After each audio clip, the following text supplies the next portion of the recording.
Le Sahara occidental a une superficie de 266 000 km², soit la moitié de la France. Il est frontalier au nord du Maroc, 446 000 km², au nord-est de l'Algérie, puis sur près de 1600 km de la Mauritanie. Sans oublier plus de 1000 km de côte atlantique, enjeu important, on y reviendra. Le Sahara occidental a un climat désertique et ne possède aucun cours d'eau permanent.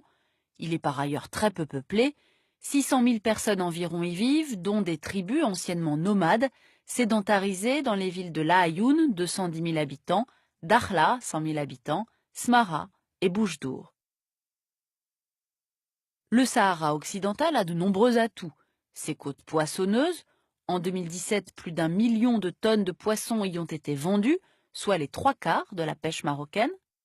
Le Sahara est riche en phosphate, dont le Maroc est le premier producteur mondial. Il est riche en gisements d'or, de cuivre, d'uranium et de terres rares, sans oublier des zones de prospection de pétrole en mer et de gaz de schiste au nord-est. Alors commençons par faire un peu d'histoire. De 1884 à 1975, le Sahara occidental est un protectorat espagnol.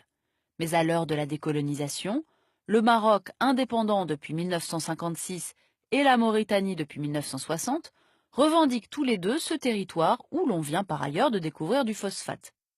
Quant aux habitants, les Sahraouis, une partie d'entre eux est prête à se battre pour l'indépendance.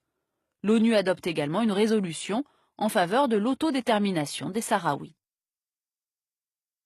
Face à la répression de l'Espagne qui défend sa colonie, les indépendantistes créent en 1973 le Front Polisario, d'après le nom historique de deux régions du Sahara occidental actuel.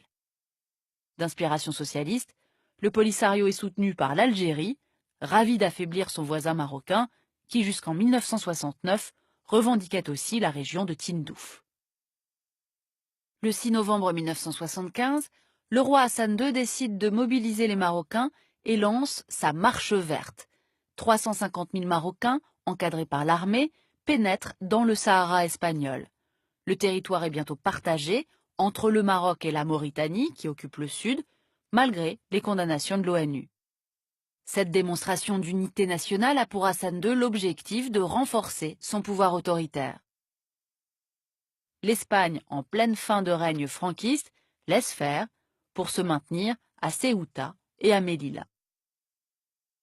Des dizaines de milliers de Sahraouis vont fuir vers l'Algérie, qui va devenir la base arrière de la République arabe sahraoui démocratique, la RASD, proclamée en 1976. En 1978, l'armée du Polisario défait la Mauritanie.